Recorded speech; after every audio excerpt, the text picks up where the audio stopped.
Assalamualaikum warahmatullahi wabarakatuh. Waalaikumsalam warahmatullahi wabarakatuh. Alhamdulillah, Alhamdulillah. bertemu kami kembali. Iya. Yang lampau kita bicara tentang masalah orang tua sama Anak. Betul. Kali ini masih sehubungan dengan orang tua.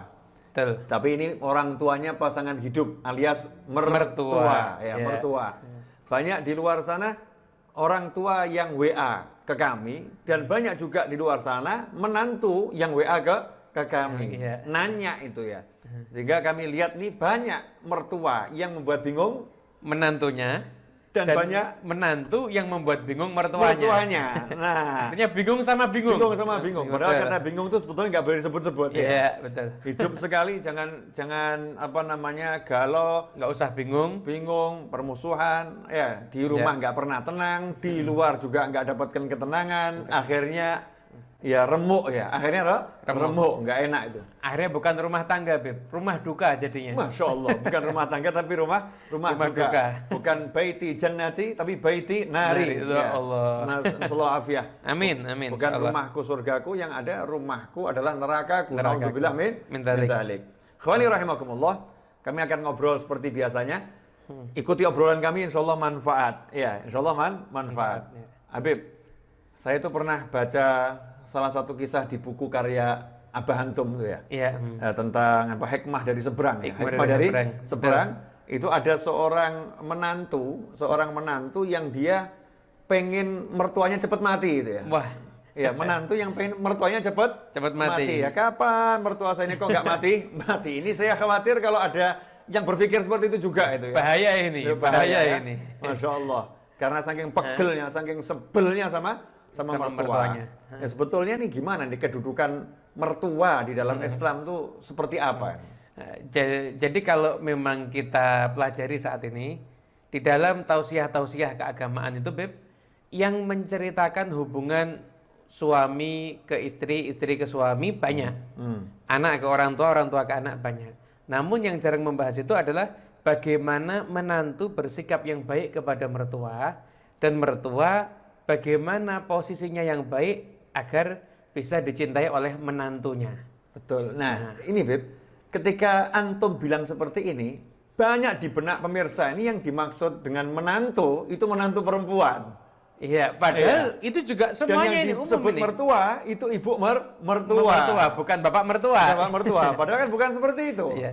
Karena memang konfliknya rata-rata menantu perempuan sama ibu mertua. Jadi rata-rata biasanya begitu. Begitu biasanya Iya. ya. Yang sering terjadi ini pengalaman WA masuk kelihatannya. Iya. Pertanyaan yang masuk antara menantu perempuan dengan ibu mertua. Iya. Walaupun yang namanya mertua itu ya laki-laki dan Perempuan. menantu juga laki-laki dan Perempuan. Insyaallah. Apa itu yang sering orang nanya ke Habib apa kira-kira itu? Ya diantaranya begini ya, mungkin sebagian itu, ini yang poin pertama ya Bebe, dari sekian banyak yang paling banyak ditanyakan itu, gimana sih sebenarnya hukumnya hukumnya suami ngajak istri tinggal bareng dengan mertuanya. Masya Allah. Itu kan kadang-kadang timbul konflik dan lain sebagainya. Dan sebagian istri karena mendengarkan dari sumber-sumber yang mungkin hanya sepihak, menyatakan suami wajib memberikan tempat tinggal, jadi nggak boleh meletakkan istri bersama dengan mertuanya. Padahal tentunya fikih itu mungkin tidak sekaku itu, ada banyak hal-hal yang lain yang harus diperhatikan dan lain sebagainya. Dan ini yang mungkin mau kita bahas ini. Ini poin pertamanya dulu nih. Ini poin pertama. Tinggal bareng mertua menantu. Mertua vs menantu jadi. Ya Allah. Ini tinggal Versus. bersama versus banyak ini menantu yang curhat. Saya nggak sanggup nih tinggal sama mertua saya. Betul. Wahai suami, tolong sewakan rumah, kontrakan rumah di pinggir kali juga jadi masalah. Cuman ternyata rumah mewah, Beb. Bilang di pinggir kali ternyata rumah mewah. Dan juga beredar broadcastan yang macam-macam yang mungkin menurut saya juga yang namanya fikih itu nggak bisa diterangkan hanya dengan sekedar meme aja. Masya Allah. Suami haram menjadikan istri tinggal bersama mertua dengan fatwa haram. Ini kan tentunya harus dijelaskan lebih lanjut lagi. Bagaimana sih idealnya antara suami dengan istrinya ketika harus tinggal bersama dengan mertua. Kan kadang-kadang memang suami kondisi keekonomian dan lain sebagainya kan belum mampu mungkin Beb dan lain sebagainya, atau mungkin suami diperintahkan oleh orang tuanya. Kan banyak faktor yang melandasi harus terjadi seperti itu. Ya ini Beb, perlunya jadi orang bijaksana. Ya. Jadi pemirsa, bijaksana itu adalah bisa menempatkan segala persoalan pada tempatnya. Ya. Setiap orang sesuai dengan hak dan kewajibannya, itu bijaksana. Setiap orang dituntut bijaksana. Kalau kata pepatah Arab, yatrahud dawa fi mawdhi'id da. Masya Allah. Meletakkan obat di tempat sakitnya. Tempat sakitnya. Kalau obatnya bukan di tempat penyakitnya, jadi penyakit justru. Jadi mungkin penyakit. Ya. Kelebihan vitamin bisa jadi penyakit. Gini Habib, saya mau kembali ke tadi itu ya. Jadi sekarang ini banyak suami yang dituntut sama istrinya untuk punya rumah sendiri. Karena istrinya tidak mampu tinggal bersama mertuanya dan sekaligus dapat meme. Dapat meme yang dapat broadcast di WhatsApp atau di Facebook atau dimanapun ya. Pesan singkat yang isinya suami wajib memberikan tempat tinggal kepada istri. Diartikan tempat tinggal itu rumah sendiri gitu. Rumah sendiri. Ya, harus punya rumah gitu ya. Sendiri. Padahal itu sebenarnya nyewa aja, termasuk tempat tinggal itu nggak harus beli ya, nyewa pun juga bisa. Tapi ini fatwa yang beredar tanpa penjelasan yang konkret ini yang jadi masalah. Ya. Termasuk tinggal bersama orang tua asal punya tempat sendiri kan juga termasuk tempat tinggal. Iya. Kita disiapkan kamar sendiri, bagian untuk kamu wahai menantu kami di sana itu udah termasuk berikan tempat untuk bernaung, tempat tinggal kan ya. Yang layak. Yang layak. Ya. Kalau dia menuntut lebih tanpa melihat kondisi suami kan termasuk perbuatan yang zalim. Ya, karena termasuk membebani suami dengan apa yang suami nggak mampu, nggak boleh itu. Artinya bukan istri yang baik ya. Bukan istri yang bukan baik. Istri yang baik. Kalau istri yang baik dia akan terima kondisinya suami apapun. Ini dari sisi istri ya. Ya, dari sisi istri. Yang baik. Tapi kadang juga suami kurang ajar Habib. Ya, dia maksa istrinya jadi baik, tapi dia nggak pernah jadi baik. Ya, nggak pernah jadi baik. Inilah bijaksana. Jadi penyakitnya istri ya diobati, penyakitnya suami juga harus diobati. Betul. Jadi jalan sendiri ya. Ngobatinya. Ini suami diobatin, istri diobatin. Jadi nggak bisa kan cuma dengan satu meme memutuskan hukum. Kemudian suami harus sewakan rumah, suami harus belikan rumah dan lain sebagainya. Karena kadang suami juga terikat pada hukum, Habib. Hukum di mana orang tua yang mengatakan kamu tidak boleh keluar dari rumah. Kamu wajib menemani ibu. Sementara taatnya anak kepada orang tua ini hukumnya wajib. Ini kalau ketemu orang tua yang juga tidak bijaksana kan repot juga ya. Terus sikap yang enak harusnya gimana nih, Bib? Ini kan tadi kita lagi bahas kebingungan masyarakat. Kita lagi mengemukakan kebingungan orang ini. Yang paling enak yang tidak bertentangan dengan hukum, kemudian juga sesuai dengan kaidah-kaidah tasawuf, kaidah masyarakat. Karena kadang hukum ini harus diterapkan sesuai juga dengan nilai norma yang berlaku di masyarakat sehingga tersebut. Semuanya jadi indah gitu ya, jadi indah. Menurut Habib seperti apa? Ini harusnya saya yang nanya, kok malah saya yang ditanya ini. Gantian. Masa saya terus yang jawab? Saya pakai tongkat, Bib, udah tua, Bib. Giliran yang muda-muda yang jawab ini. Kurang lebih begini, Habib. Kalau memang kondisi suami mampu, kondisi orang tua tidak mengharuskan tinggal bersama orang tua, tidak mengharuskan tinggal bersama orang tua, dan kalau dipaksakan ada madharat, maka memang selayaknya suami tinggal sendiri bersama dengan istrinya, namun tetap tidak mengabaikan orang tuanya. Oke, saya potong dikit Habib ya. Apa yang Habib sampaikan tadi saya coba ulangi, karena ini kan masalah yang penting ya. Penting sekali. Jadi kalau seorang suami punya harta dan kemampuan untuk menyewakan atau membeli artinya menyediakan tempat tinggal. Baik itu dengan dipinjemin orang, pokoknya maupun dengan sewa, apapun bentuknya, tempat tinggal walaupun ukurannya 4 kali 4 meter gitu kan ya. Kos Beb kan juga termasuk tempat tinggal. 4 kali 4 meter itu kan kos-kosan tuh ya. Tempat tinggal, mampu menyediakan tempat tinggal. Kemudian orang tuanya suami juga tidak bermasalah dengan anaknya itu tinggal sendiri, rumah sendiri. Kemudian yang ketiga, kalau sampai tinggal bersama orang tua timbul masalah yang membawa madharat dalam agama. Karena mungkin orang tua juga punya anak banyak, bukan cuma anak semata wayang ini gitu ya. Mungkin ada kakaknya, adiknya, sehingga kalau tinggal bersama timbul madharat dalam agama, banyak hal haram terjadi dalam agama, maka memang suami menyediakan tempat tinggal sendiri untuk istrinya.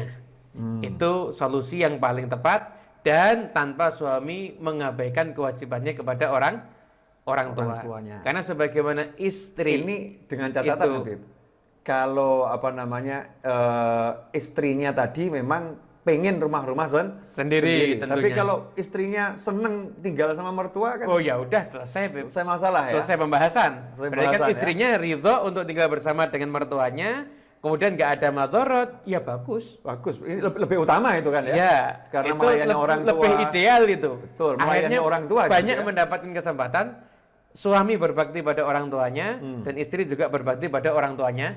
Suami dan berbakti sama suaminya dalam menyenangkan orang tua suami. Betul sekali. Betul, Beb. Jadi sebelum kita lebih lanjut ngobrol yang macam-macam, idealnya rumah tangga itu bukan rumah-rumah sendiri berarti ya. Ya, jadi ideal rumah tangga adalah keharmonisan antara pasangan itu dengan orang tuanya, dengan pasangan itu sendiri dan juga dengan mertuanya. Betul. Berarti bukan masalah tinggal rumah-rumah sendiri, bukan ya. Tetapi bagaimana bisa mewujudkan keharmonisan itu sendiri. Ya. Sehingga kalau dalam satu rumah bisa terjadi yang harmonis, itu yang paling istimewa di situ ya. Masya Allah. Kalau sampai nanti ada rezeki, silahkan beli rumah sampai ke rumah orang tuanya. Masya Allah. Belakangnya boleh. Sampai rumah. Kalau perlu dikelilingi itu ya. Kelilingi itu semuanya. Beli semuanya. Beli semuanya, Masya Allah. Sehingga orang tuanya bisa main ke rumah anaknya cukup jalan kaki. Jalan kaki. Masya Allah. Bagus ya. Berarti pemirsa sebelum dilanjut nih, perlu digarisbawahi ya. Rumah tangga yang ideal itu bukan yang punya rumah-rumah sendiri, tetapi yang bisa harmonis dengan pasangan hidupnya, harmonis dengan orang tua pasangan hidupnya. Nah, itu baru namanya rumah tangga ideal. Itu bagus. Baru rumah tangga, bukan rumah duka. Bukan rumah duka, bukan ya, rumah duka rumah tangga. Insyaallah. Poin berikutnya, ternyata istri tidak mau diajak tinggal bersama suami di rumah mertuanya. Jadi istri tidak mau diajak tinggal bersama suami serumah dengan orang tua suami. Pertanyaannya, Beb, boleh enggak nih istri bersikap seperti ini di saat suaminya memang tidak mampu? Tentunya kalau suaminya nggak mampu, yang namanya istri yang baik adalah istri yang tidak memaksakan kepada suami melebihi batas kemampuan suami. Ketika istri memang tidak mampu untuk tinggal bersama dengan mertua dan suami belum mampu menyediakan tempat tinggal sendiri, maka sebaiknya istri berdamai dengan perasaannya, belajar gimana caranya agar dia bisa tinggal bersama dengan mertuanya, sementara nunggu sampai suaminya akhirnya mampu untuk menyediakan tempat tinggal sendiri. Jangan menganggap ini sebagai satu problem, satu masalah, jadi cara pandangnya harus dirubah. Ini adalah peluang saya untuk mendapatkan ridhonya suami. Yang mana ridhonya suami adalah surga bagi istri. Dan suaminya sendiri secara pribadi juga harus ikhtiar. Saya kalau sampai mendapatkan kemampuan, saya pasti akan sediakan tempat tinggal sendiri untuk istri saya. Syukur-syukur bisa didekat dengan orang tua saya sehingga masih bisa membayar hak keduanya dengan sebaik-baiknya. Iya. Ini kasusnya kalau istrinya tadi meminta dengan paksa, pokoknya Mas, aku mau rumah-rumah sendiri, aku tak sanggup tinggal bersama orang tuamu. Dia harus melihat suaminya mampu atau tidak gitu ya. Betul. Kalau suaminya tidak mampu, berarti bukan istri yang baik kalau dia maksa seperti itu ya. Ya tentunya karena suaminya udah nyiapkan tempat bersama orang tua kan nyiapin tempat. Ya ada kamar terpisah, kemudian dan lain sebagainya. Juga ketika memang ya ini ada beberapa problem juga, Habib. Jadi ketika tinggal bersama itu kadang-kadang sebenarnya orang tua nggak masalah, tapi bermasalah itu saudara yang lainnya. Nah, saudara ipar ya? Saudara ipar, kadang-kadang bermasalah dan lain sebagainya. Tentunya suami harus bisa juga ketika tinggal bersama memberikan privasi kepada istrinya. Kalau misalkan ada kamar, usahakan ya kamar mandi di dalam kamar itu. Nah, kadang-kadang repotnya di dalam kamar sudah ada kamar mandinya, tapi kamar mandinya milik bersama. Satu rumah bisa masuk ke situ semuanya. Lah ini nggak ideal juga ini. Ini nggak ideal juga. Kalau memang suami bisa harus tinggal serumah, ya udah siapkan privasi untuk istrinya. Karena ketenangan batin termasuk nafkah batin yang wajib diberikan kepada istri oleh suaminya. Oke, makasih Habib. saya ulangi ya, ini pemirsa maaf saya ulang-ulangi terus karena ini penting nih. Saya yakin Anda juga menanti-nanti jawaban yang seperti ini. Ketika istri memaksa, sementara suami tidak mampu, maka bukan istri yang baik. Ketika istri memaksa, sementara suami mampu, maka suami wajib memenuhi permintaan istri dengan catatan tidak ada masalah dengan orang tuanya. Ya, tidak ada masalah dengan orang tuanya. Tidak ada masalah dalam kehidupan beragama itu sendiri kalau misalnya dia rumah sendiri. Kalau rumah sendiri menimbulkan madharah, ya lebih baik tinggal bersama dengan orang tua. Ya, semisal gini Habib, kan ada nih suaminya tugas di luar pulau, istrinya di rumah sendiri, nggak ada yang nemenin di sana. Ya tentunya kalau seperti itu lebih baik kan dia tinggal bersama orang tuanya atau bersama mertuanya ya. Mertuanya itu yang lebih baik. Lebih utama kan ya, menghindari fitnah. Menghindari fitnah dan segala macam. Gitu. Oke, yang selanjutnya Habib, istri maksa minta rumah sendiri, ya suaminya mampu. Nah sekarang orang tuanya ngelarang. Ini masalahnya saya pilah-pilah Habib. Orang tua yang melarang. Kalau sampai kamu keluar dari rumah ibu tidak akan ridho selama-lamanya. Nah, misal begitu. Sama nangis ibunya. Wah, berat ini tentunya ya. Yang masalah berat ini. Terus istrinya ngomong, kalau sampai kamu turutin orang tuamu, jangan pernah kenal aku lagi. Masya Allah. Suami stres, Habib. Solusinya Habib ya, solusinya kalau ada pertentangan itu, maka kita harus bisa memenangkan hati keduanya, sekalipun menuruti salah satunya. Dan dalam hal ini tentunya suami menuruti orang tuanya. Setelah itu rayu istri kamu. Kamu sabar dulu, nanti saya kasih begini, nanti saya kasih begini. Rayulah. Sebagai misalnya nggak dibelikan rumah tapi dibelikan mobil gitu ya, Beb. Ya, di antaranya lah pokoknya apapun. Ya nanti kamu saya kursuskan misalkan buat roti. Oh, Masya Allah. Atau kasih kesibukan. Sebenarnya kalau ada kesibukan itu yang namanya potensi-potensi ke arah maaf Beb, permusuhan, kemudian cekcok itu semakin kecil. Tapi kalau sama-sama nganggur ini yang bahaya. Repot ya. Sama-sama nganggur ini yang bahaya. Mertuanya nganggur, menantunya juga nganggur. Cari kerjaan tuh akhirnya.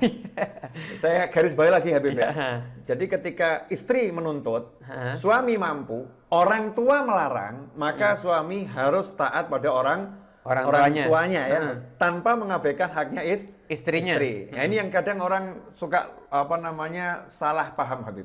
Saya ikut orang tua saya, tapi mendolimi istrinya. Ini bahaya. Ini nggak boleh juga kan? Boleh. Ya? Jadi artinya masing-masing punya haknya.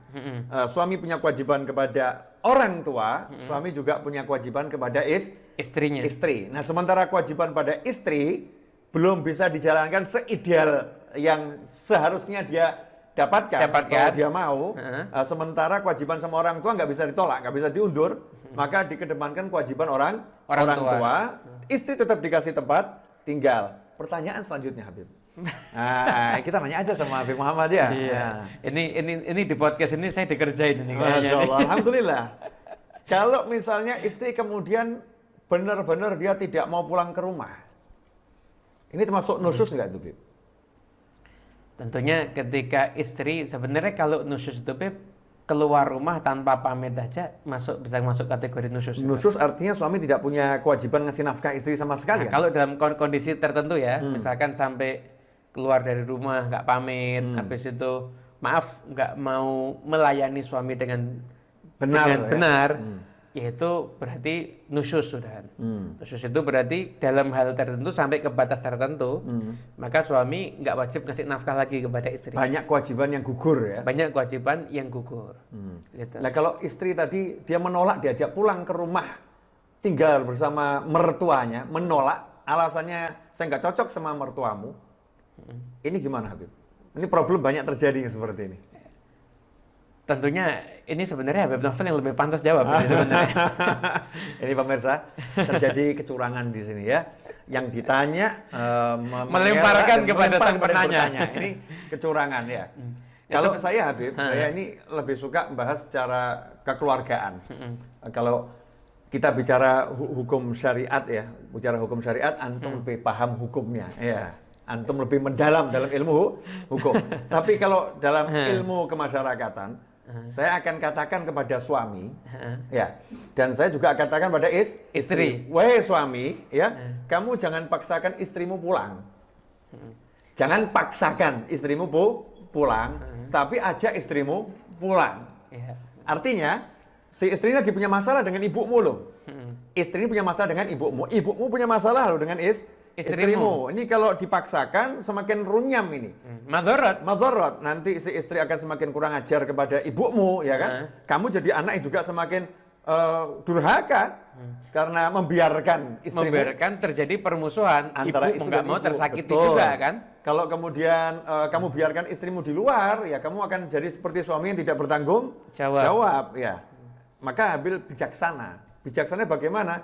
Proyeknya pokoknya istri kembali ke rumah. Ya, istri kembali ke rumah. Caranya gimana? Lah itulah peranmu sebagai seorang suami. Kamu harus bisa merendahkan diri, bisa menundukkan diri. Jangan justru mengatakan nih Beb kadang ini sama istrinya, ya saya akan lebih utamakan orang tua saya daripada kamu. Itu sikap hati, bukan untuk diucapkan di lisan. Apalagi dengan bahasa yang bisa menyakitkan, dengan gaya yang ngotot dan lain sebagainya. Kecuali kalau emang istri kurang ajar bener Beb. Ya kalau istri memaki-maki mertua, kurang ajar ini kan ya. Istri kemudian tidak ada hormatnya sama mertua. Pokoknya nggak mau kenal mertua. Memang ini bukan istri yang baik ini. Ini istri yang mementingkan dirinya sendiri. Kalau model istri yang begitu, wah masih banyak itu di luar sana yang bisa diperistri tanpa harus membuang yang satu ini. Kan begitu ya. Tanpa harus membuang yang satu ini. Tapi saya rasa insya Allah istri yang model begitu nggak ada insya Allah. Nggak ada. Saya yakin istri baik sama mertuanya. Cuma punya masalah aja. Punya masalah aja. Kemudian kalau dilihat, ini saya ambil alih hostnya ini sekarang. Ini saya nanya tadi. Gantian apa? Boleh Habib. Ini kalau kita lihat sekarang ini mungkin banyak suami yang perlu diajarin caranya mengkondisikan istri agar bisa menganggap mertua itu sebagai orang tuanya sendiri. Ya, gini Habib. Sebelum dilanjutkan ini, saya ulangi dikit boleh yang tadi ini. Boleh. Pemirsa agak hang sedikit tadi ada. Hang sedikit. Makanya kalau nonton ini sebelumnya minum kopi dulu ya. Betul. Botol, silakan. Ini saya diminum dulu. Bismillahirrahmanirrahim. Nyindir halus nih, Beb. Alhamdulillah. Jadi Habib, kepada suami saya akan ngomong seperti itu. Jangan paksakan istrimu pulang. Tapi jangan ajak istrimu pulang. Dan jangan anggap bahwasannya istrimu itu anak ibumu. Istrimu ini punya ibu sendiri, punya orang tua sendiri. Mereka bukan anak orang tuamu, wahai suami. Bukan. Dia istrimu, tapi bukan anaknya orang tuamu. Maka tidak bisa dalam 1 hari, 2 hari, mau dia jadi anaknya ya nggak bisa. Walaupun ada hukumnya proses, hukum. Ada waktu ya. Ada proses, ada waktu, itu harus disadari oleh para suami. Nah, kepada istri saya akan ngomong. Masalah cuma sama mertua aja kok dibuat besar. Ya, masalah mertua dibuat besar. Ya, simak kisah saya yang satu ini dari buku karya ayahnya Habib Muhammad ini. Itu tadi ada seorang istri menantu yang dia itu pegel, sebel tinggal serumah sama mertua sampai cita-citanya agar mertuanya cepat mati. Karena mertuanya nggak mati-mati, akhirnya dia dibisiki setan, lebih baik mertuamu kamu bunuh. Na'udzubillah min dzalik. Akhirnya dia pergi ke tempatnya orang jual jamu, minta racun yang mematikan dalam jangka waktu lama. Karena kalau langsung nanti cepat ketahuan. Akhirnya ditanya sama yang jual dari itu, kenapa kamu? Mertua saya begini-begini. Ya udah, ini saya kasih racun jangka waktunya 40 hari. Nah, jangka waktu 40 hari, setelah 40 hari nanti mertuamu akan mati. Tapi syaratnya biar nggak ketahuan, saya kamu ajari. Kamu suguhkan ini dalam bentuk teh. Ya, larutkan dalam teh, tiap hari kamu minumkan ke mertuamu. Buatkan, tunjukkan dengan santun, hidangkan dengan bagus, biar nanti nggak ketahuan kalau kamu mau ngeracun. Biar nggak mencurigakan. Nah, berlangsung 40 hari, hari pertama, kedua. Nah, rupanya ketika menantu ini menyuguhkan teh itu dengan cara yang seperti itu, mertuanya tersentuh. Menantu saya kok baik banget ini ya. Menantu saya luar biasa, berubah nih mertua. Jadi akhirnya baiknya luar biasa sama menantunya. Dan menantunya akhirnya jatuh cinta sama mertuanya. Akhirnya dia sadar, wah racun sudah bekerja ini. Gimana ini? Hari ke-40 belum berakhir, dia datang ke rumahnya tukang obat tadi itu. Dan ngomong, ini gimana, saya nggak mau mertua saya mati sekarang. Saya mau mertua saya panjang umur. Dia jadi baik ya, dia jadi luar biasa. Maka yang jual obat tadi pun tersenyum dan mengatakan, saya sebetulnya nggak ngasih racun kepada mertuamu, tapi saya kasih vitamin biar tambah segar. Ya, vitamin dan biar tambah segar. Dan mertuamu itu, saya sengaja kamu suruh layani dengan bagus. Biar apa? Biar kamu belajar mencintai mertuamu, biar mertuamu jatuh cinta sama kamu. Nah sekarang udah bagus, silakan lanjutkan. Masya Allah. Nah ini loh, ternyata kan masalahnya masalah mau belajar mencintai atau tidak. Karena nggak bisa dalam satu hari jadi orang tuanya dan satu hari jadi anaknya, nggak bisa. Tapi kalau betul-betul menantu ini melayani mertua dengan niat ingin menjadikan orang tuanya, dan orang tua itu melihat menantunya melayani lebih bahkan dari anaknya, ya pasti jatuh cinta, Bib. Otomatis itu otomatis terjadi. Betul. Itu ya. Makanya suami ketika ada masalah seperti ini, cara yang bijak adalah tidak memaksakan ya istrinya untuk sesuai dengan dirinya dan orang tuanya, tapi berusaha agar istrinya bisa menerima itu. Tentunya dengan ya merayu. Ya, dengan merayu, memberikan pengertian, penjelasan, nanti lewat orang banyak yang punya keahlian, yang lebih didengarkan. Setiap orang pasti tahulah cara menghadapi keluarganya sendiri, karena beda-beda, Habib. Silakan dilanjut tadi pertanyaannya apa, Habib? Ini sekarang kita masuk ke tema yang berikutnya. Jadi tema masalah rumah itu sudah insya Allah terjawab mungkin rata-rata problem yang terjadi kan masalah rumah ini. Kemudian masalah berikutnya, sebenarnya yang harus dijelaskan itu kedudukan mertua di mata suami dan kedudukan mertua di mata istri. Itu gimana itu? Ya. Kedudukannya. Apakah suami mendapatkan sama seperti kayak berbakti kepada ibunya, dapat surga juga, surga di lapak kaki ibu, atau ada pembahasan-pembahasan yang lain yang berkaitan dengan hubungan antara suami dengan mertua atau istri dengan mertuanya juga. Ya. Seperti itu. Makasih Habib. Ini sepanjang yang saya tahu Habib ya. Yang saya pelajari itu taat kepada mertua sama dengan taat pada orang tua. Durhaka pada mertua sama dengan durhaka pada mertua sama dengan durhaka pada orang tua. Yang saya pelajari seperti itu. Jadi ini poin penting yang harus didengarkan sama semua orang, bahwasanya nggak bisa kalau sampai terjadi perselisihan antara orang tua dan mertua, menangkan yang mana, nggak bisa. Menangkan hatinya keduanya. Betul. Dan turuti salah satunya yang memang dianggap paling baik, lebih utama untuk dikedepankan. Nah, ini yang sering salah Habib ya. Yang sering salah itu ketika suami menganggap bahwasannya bapak dan ibu mertuanya itu ya orang biasa yang menikahkan putrinya kepada dia. Saya mau ngajak para suami ini sedikit pakai akal warasnya sedikit aja. Nggak usah banyak-banyak kita nih loh. Kita ini para suami pakai akal waras kita. Baru ada orang berbuat baik, bantu servis mobil kita gratis. Iya. Mobil kita diservis gratis. Itu kita senangnya luar biasa. Terima kasihnya nggak cukup sekali. Genteng kita bocor, dibenerin orang gratis. Kita senangnya luar biasa. Terima kasihnya luar biasa. Ini ada manusia, dia itu si ibu hamil 9 bulan dan nunggu hamil itu yang nggak langsung hamil kan, nggak begitu toh. Ada prosesnya, ada takdir Allah, karunia Allah, tiba-tiba hamil 9 bulan. Mengandung si ibu ini dengan ngandung yang berat, yang susah. Dikatakan dalam Al-Quran, kandungan itu berat. Hei pria, jangan ngomong ngandung itu ringan. Cobalah mengandung nggak kalau kamu bilang ngandung itu ringan? Nggak mungkin. Nggak mungkin, ngandung itu berat. Wahnan ala wahnin. Dalam keadaan yang lemah dan semakin lemah. Kemudian ketika melahirkan, itu taruhannya nyawa. Wanita ini menaruhkan nyawa untuk mengeluarkan bayi ini. Kemudian lahir bayi perempuan.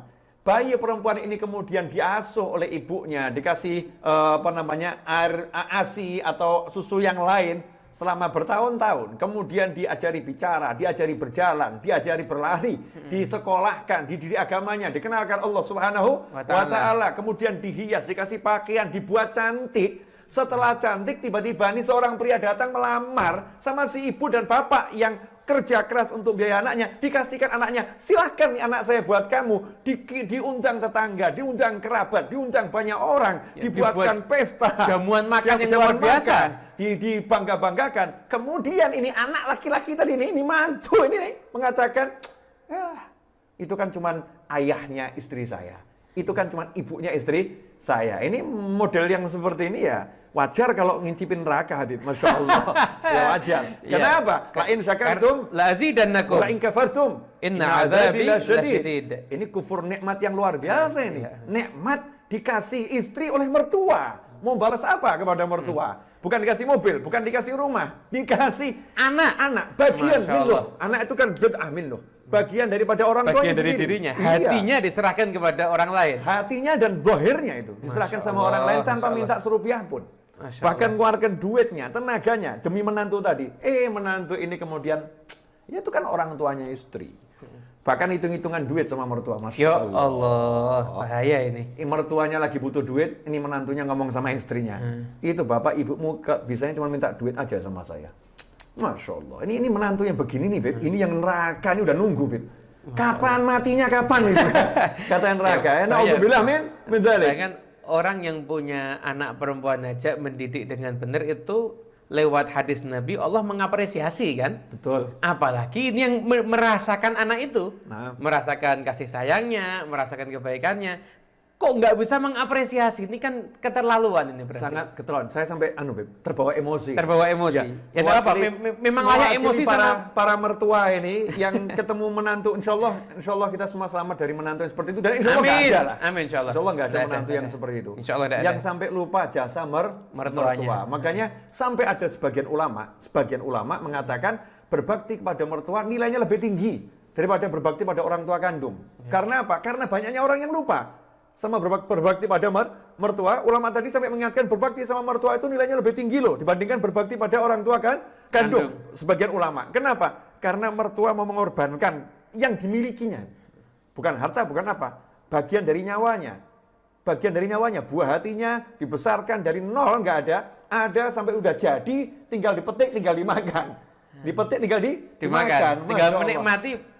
Terima kasih aja, masa nggak mau. Lupa ya. Itu kan luar biasa zolimnya menantu tadi. Lah ini banyak nggak dipahami sama seorang pria ketika menikah. Ya ketika menikah dia hanya menuntut bahwasannya istri saya harus taat sama orang tua saya. Istri saya harus hargai orang tua saya. Tapi dia nggak pernah mengajarkan istrinya untuk menghargai orang tuanya dengan cara dia menghargai orang tua istrinya. Dengan cara dia memuliakan orang tua istrinya. Itu yang sering terjadi, Habib. Ya, jadi ini pendidikan yang luar biasa mahalnya dan terus terang Habib, ini jarang ada yang menyampaikan permasalahan ini. Dan problem masyarakat itu kalau kita mau jadi pendakwah ya harus tahu problem masyarakat ini rata-rata rumah tangga sama pendidikan anak. Ya udah ini termasuk problem yang paling sering terjadi. Kalau problem suami kan yang paling besar cari duit. Iya. Suami cari duit. Kemudian pulang di rumah dimintai duit. Nah, itu problem para suami. Insyaallah. Kemudian sekarang kita juga meminta nasihat kepada Habib Novel. Mentang-mentang saya bawa tongkat diminta nasihat, Habib. Iya. Memang udah kelihatan tua. Rambut belum disemir. Ini kalau bau-baunya tongkatnya baru ini kayaknya. Wah, ini tongkat sakti, Habib. Masya Allah. Tongkat sakti. Dengan tongkat ini saya bisa membuat yang sehat jadi sakit, Habib. Iya. Iya. Ya kalau dipukulkan yang sehat jadi sakit. Yang sehat jadi sakit pasti. Masuk kaki saya sendiri kalau sehat ini dipukulkan jadi sakit. Jangan terburu-buru mengenai kata sakti dengan sesuatu. Orang sekarang kan seneng sama yang sakti-sakti. Betul, ada video, coba ini namanya kita kasih nama podcast sakti yang lihat viral. Apalagi mertua sakti. Mertua sakti lebih viral lagi. Lebih viral lagi. Sekarang mungkin saat ini kita akan melihat dari berbagai sudut pandang ya. Sudut pandang. Juga ada beberapa kasus yang terjadi. Itu seperti misalkan ya, mertua ikut campur terlalu dalam kehidupan anak. Nah, jadi idealnya gimana mertua itu ketika anaknya sudah menikah, baik mungkin dari orang tua si suami ataupun orang tua istri, mertua itu masuk itu sebatas mana dan kiat-kiatnya seperti apa agar ketika mertua itu masuk maka bisa masuk dengan indah dan bisa membenahi pun juga dengan indah. Iya, ini pertanyaannya luar biasa ini. Ya.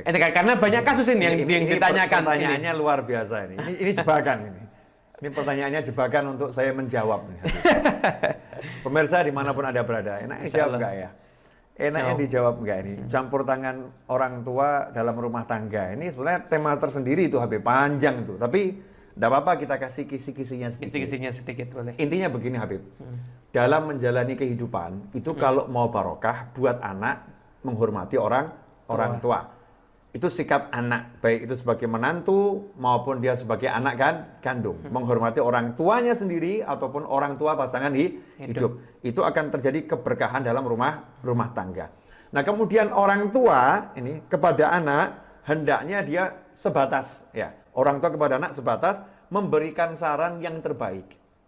Memberikan saran yang terbaik, nak, yang terbaik begini dan harus berdasarkan syariat.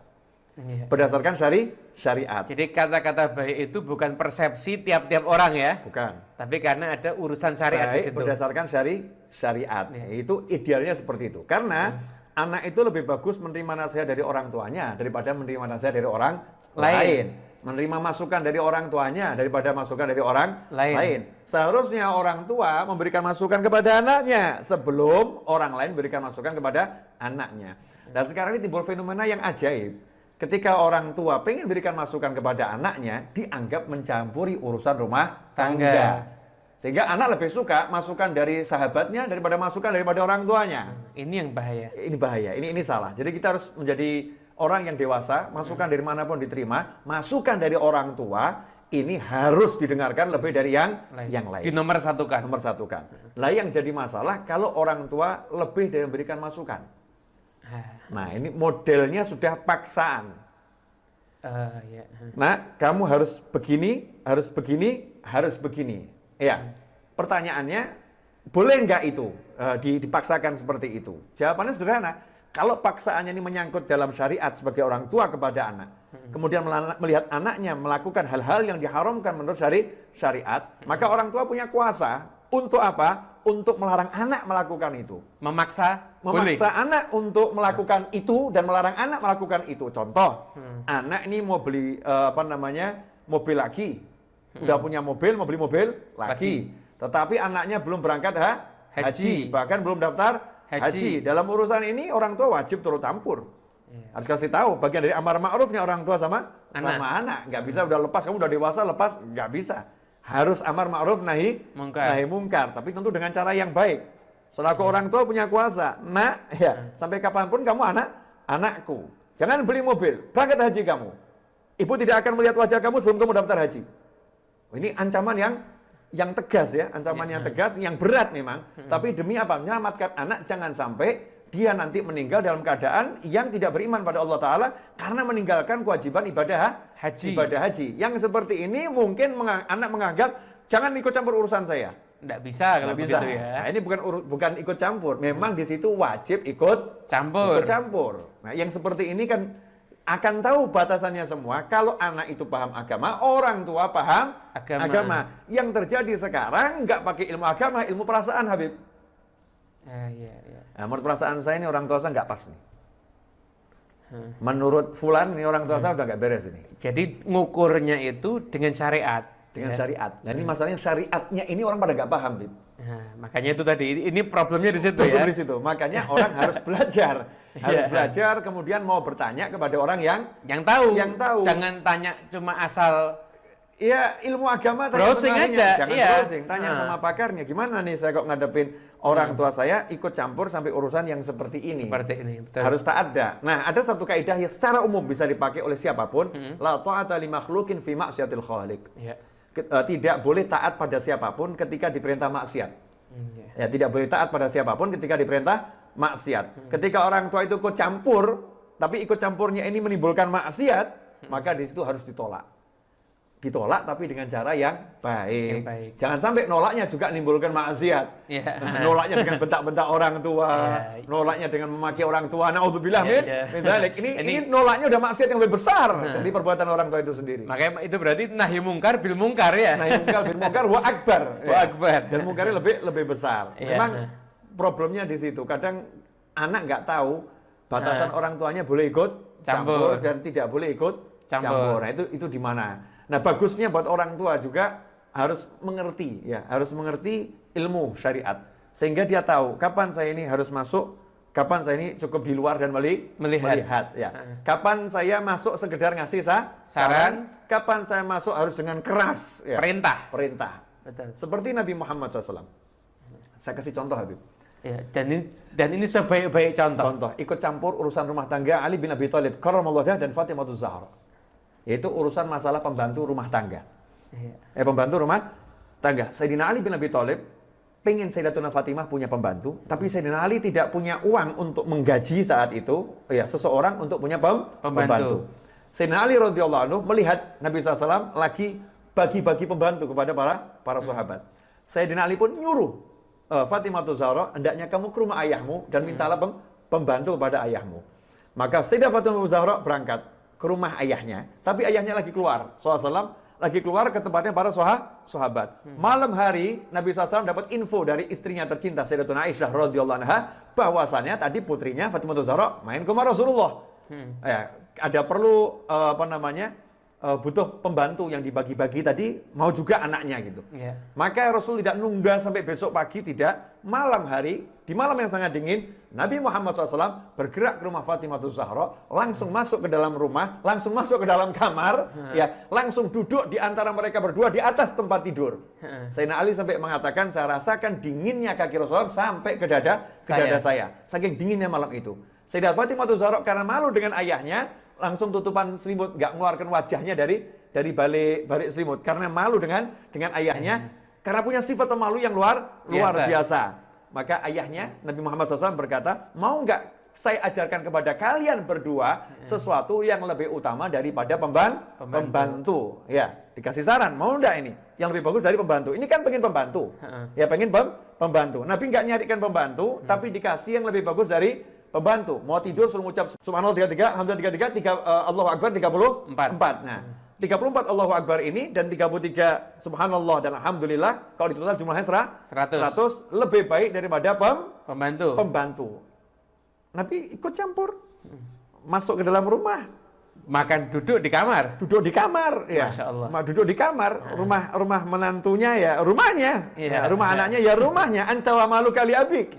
Nah, ini kan bagian yang orang tua boleh masuk ke rumah anaknya, memberikan saran. Ada loh yang lebih bagus dari pembantu. Ini loh ya. Mau tidak kamu saya ajarkan dengan kalimat, mau tidak kalian berdua saya ajarkan sesuatu yang lebih baik dari pembantu. Nabi SAW tidak maksa putrinya. Nah, kenapa nggak dikasih pembantu? Karena Rasul membagikan pada sahabat-sahabatnya. Putrinya diajarin untuk zuhud. Diajarin untuk berlalah mengurusin rumah itu dengan cuci pakaian, dengan nyapu, dengan masak, walaupun berdebu ya, walaupun kemudian kulitnya jadi rusak, ini akan pahalanya luar biasa. Tapi biar nggak capek, aku beri sesuatu yang lebih hebat dari pembantu. Subhanallah 33, alhamdulillah 33, Allahu Akbar 34 sebelum tidur. Masya Allah.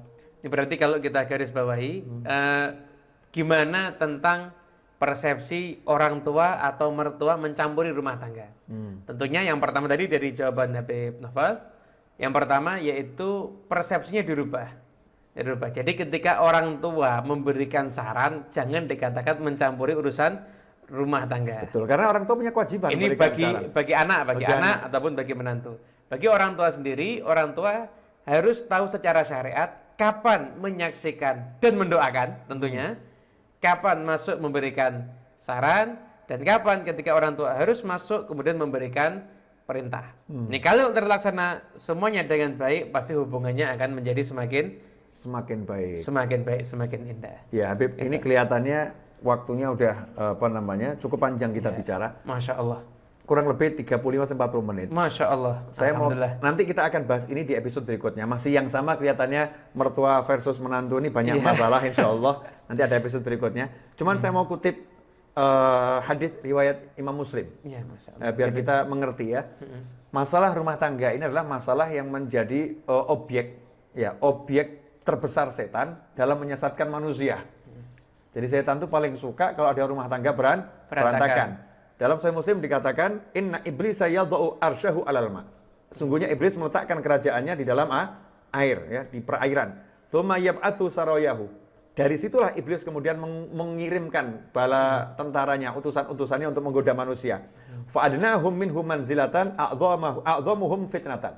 Di antara semua utusan iblis ini, yang paling tinggi pangkatnya di sisi iblis adalah dia yang paling besar kemampuan memberikan fitnah, ya, menggoda manusia. Yaji'u ahaduhum fayaqul. Salah seorang utusan iblis, setan-setan tadi, pulang dari tugasnya, laporan pada iblis dan berkata, fa'altu kadza wa kadza. Saya tadi sudah menggoda manusia begini dan begini. Fayaqulu, maka iblis menjawab, ma sana'ta syai'a. kamu belum melakukan apa-apa. Dianggap kecil. Dianggap kecil, ya. Biasa itu. Ya, itu biasa. Kemudian fayaqulu fa'altu kadza wa kadza. Fayaqulu ma sana'ta syai'an thumma yaji'u ahaduhum. Kemudian ada setan lain yang datang lapor pada iblis dan berkata, ma taraktuhu hatta farraqtu bainahu baina imra'atihi. Saya tadi menggoda manusia dan saya belum tinggalkan manusia itu pulang ke sini, tidak saya tinggalkan sebelum dia telah berhasil memutuskan hubungannya dengan istrinya. Ya. Berantakan rumah tangganya. Rumah tangganya berantakan. Setelah rumah tangganya berantakan, saya baru tinggalkan mereka. Ya, saya menghadap kepada kamu, wahai iblis. Maka apa yang terjadi? Iblis berkata, qala fayudnihi minhu wa yaqulu ni'ma anta. Iblis berkata kepada setan yang satu tadi, sini kamu sini. Ya, kamu punya pangkat tinggi di samping saya, ni'ma anta. Memang kamu setan terbaik. Ya, kamu jadi setan pangkat tertinggi yang bisa membuat berantakan rumah tangga. Nah, termasuk alat yang dipakai setan adalah mertua. Ya, mertua ini dipakai sama setan untuk menghancurkan rumah tangga. Makanya sebagai menantu kita juga harus hati-hati ya, bahwasannya sebetulnya musuh kita bukan mertua kita. Musuh kita adalah setan. Mungkin saja mertua lagi dipakai sama setan. Begitulah bagi mertua.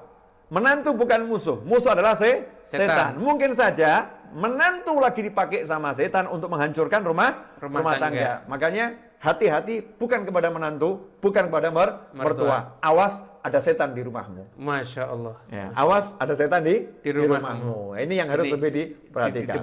Berarti kalau mafhumnya, ketika rumah tangga berantakan itu membuat ridhonya setan. Bukan lagi ridho itu. Bahagia setan. Ridho wal farah was surur katanya ya. Campur jadi satu.